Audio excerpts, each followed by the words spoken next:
అందరం ఎల్లకాలం భూమి మీద బతకడానికి రాలే. ఇవాళ మనం ఒక పని చేస్తే తరతరాలు గుర్తుండాలి. గా బీపీ మండల్ గారు చేసిన పని, గా జయశంకర్ సార్ చేసిన పని, వాళ్ళు చేసిన పని తరతరాలు గుర్తుంటది. ఇప్పుడు మీరు పని చేస్తే మీ మంత్రులకే మీ పేరు యాదకి వస్తలేదా?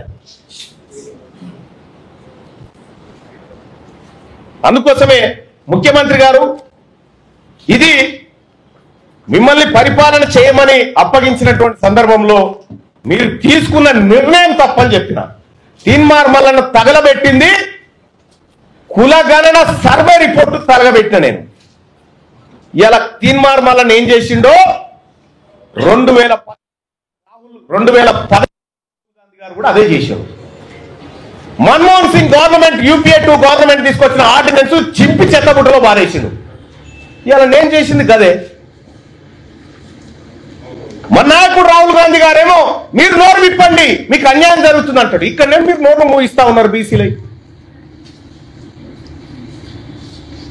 ఇలా బీసీ నాయకులు మాట్లాడితే కోమటిరెడ్డి వెంకటరెడ్డి కోన్యాయం, రాజగోపాల్ రెడ్డి కోన్యాయం, వాళ్ళైతే చిన్నగానే తిట్టిరా నిన్ను. నేను మిమ్మల్ని అన్నది కూడా లేదు. మళ్ళా మీరు చేసిన కార్యక్రమాన్ని వ్యతిరేకించిన, ప్రభుత్వ నిర్ణయాన్ని వ్యతిరేకించిన. ముద్దు రాజగోపాల్ రెడ్డి గారు అనే నువ్వు బ్లాక్ మెయిలర్ అని చెప్పి, వెంకటరెడ్డి గారు 50 కోట్లు పెట్టి తెచ్చుకున్నామని తిట్టే. అంటే అంతర్గత ప్రజాస్వామ్యం అనేది కాంగ్రెస్ పార్టీలో అగ్రవర్ణాలకు ఉంటుంది కానీ అణగారిన వర్గాలకు ఉండదా? ఇవాళ మీరు ఏం చేయదలుచుకున్నారు కాంగ్రెస్ పార్టీ? ఈ కాన్స్టిట్యూషన్ ఏం చెప్తా ఉంది? Constitution of all India Congress party constitution ఏం చెప్తా ఉంది? కనీసం అన్న బుర్రులోడున్నాడా, ఈ చదువుకున్నాడా? ఇందులో ప్రభుత్వ నిర్ణయాన్ని వ్యతిరేకిస్తే పార్టీ నిర్ణయాన్ని ధిక్కరించినట్టు అని ఎక్కడ ఉందా చూపెట్టు. మీ ఇంటెన్షన్ ఏంటంటే బీసీ లేవకుండా చేయాలనేటువంటి మీ ఇంటెన్షన్ ఏదైతే ఉందో మీరు ఆ భ్రమలలోనే ఉండురి. ఇవాళ బీసీలంతా చైతన్యవంతమై మేము ముందుకు పోతా ఉన్నాం. అలాగే సోదరులారా, తెలంగాణ రాష్ట్రంలో కాంగ్రెస్ పార్టీ ప్రభుత్వం ఏర్పడడానికి తీన్మార్ మల్లన్న ఏం చేసిండో మీ ప్రజలందరికీ తెలుసు. కేసీఆర్ ప్రభుత్వంతో ఒక్కడై పోరాడుతుంటే మీరంతా ఆడున్నారా?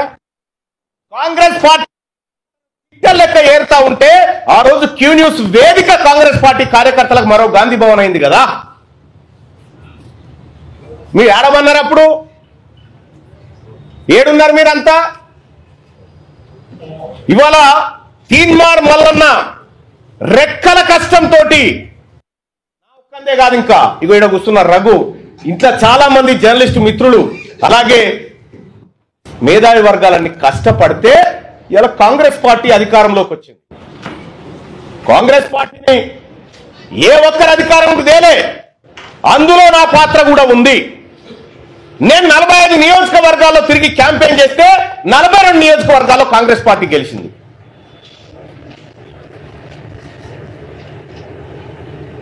తీన్మార్ మల్లన్న ఏం చేసింది కాంగ్రెస్ పార్టీ కంటే నువ్వు కూర్చున్న కుర్చీ పునాది వాడడానికి నేను తీన్మార్ మల్లన్నను కూడా కారణం. మరి మీకు జీర్ణించుకోలేక 2028లో బీసీ ముఖ్యమంత్రి అంటే మీకేమైనా ఇబ్బంది అవుతా ఉందా? మీకు ఇబ్బంది అయితే మేమేం చేయలేము. కానీ మా లక్ష్యం ఒకటే, 2028లో ఖచ్చితంగా తెలంగాణ రాష్ట్రానికి బీసీ ముఖ్యమంత్రి అయ్యి తీర్చడు. ఇది మా బీసీలుగా మేమందరం చేసుకుంటున్నటువంటి శపథం. ఇవాళ రేవంత్ రెడ్డి నువ్వు కూడా రెడీ ఉండొచ్చు. అప్పుడప్పుడు ఒక ఆయన అంటుంటాడు, ఈయననే ఆఖరి, ఈయననే చివరి, ఈయననే మొదటని. నాకేం పర్వాలేదు, ఆఖరైనా పర్వాలేదు. నా నాయకుడు ఇచ్చిన మాటను నిలబెట్టాలని క్రమశిక్షణ కలిగిన కార్యకర్తగా నేను బాధ్యత తీసుకున్నా. ఇది నా నిబద్ధత.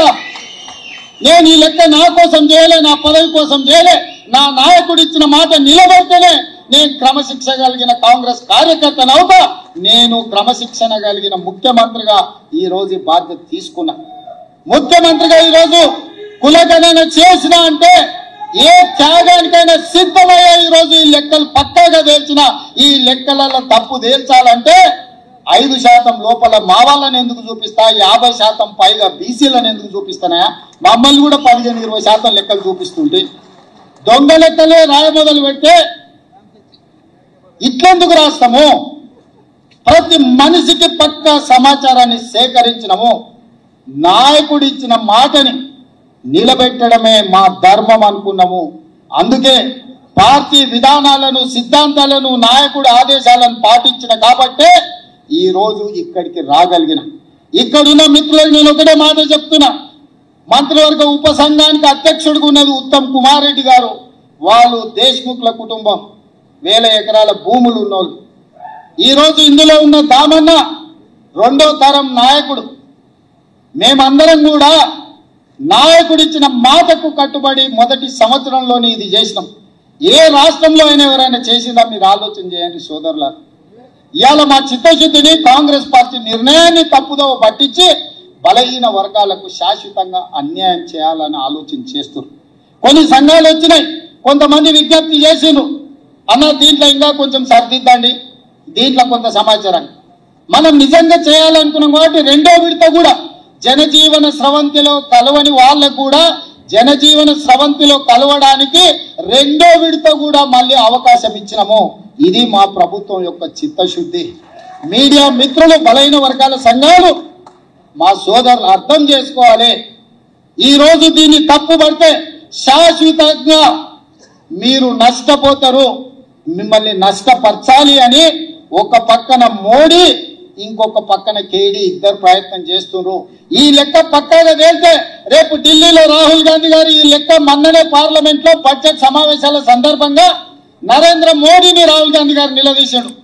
మా ప్రభుత్వం తెలంగాణ రాష్ట్రంలో బీసీ కులగణన చేసింది, దేశ జనాభా మొత్తాన్ని అన్ని జాతుల లెక్క తేల్చింది మోడీ, దేశం మొత్తం నువ్వెందుకు చేయమని మోడీని నిలదీసింది. కాబట్టి బీజేపీలు భయపడి ఈ రోజు కుట్ర చేసి మోడీ మెడలు వంచుతాడు రాహుల్ గాంధీ అనే భయానికి ఈ లెక్కను తప్పుల తడకగా చూపించి కోల్డ్ స్టోరేజ్లో పెట్టాలని వాళ్ళు ప్రయత్నం చేస్తారు. ఈ లెక్క తేలితే తమ సంగతి అసలు బండారం బయటపడుతుందని చంద్రశేఖరరావు గారు దీన్ని ఇంకొక పక్కన అదే చేస్తారు. వీళ్ళిద్దరు ఒకే రకంగా ఆలోచన చేస్తారు.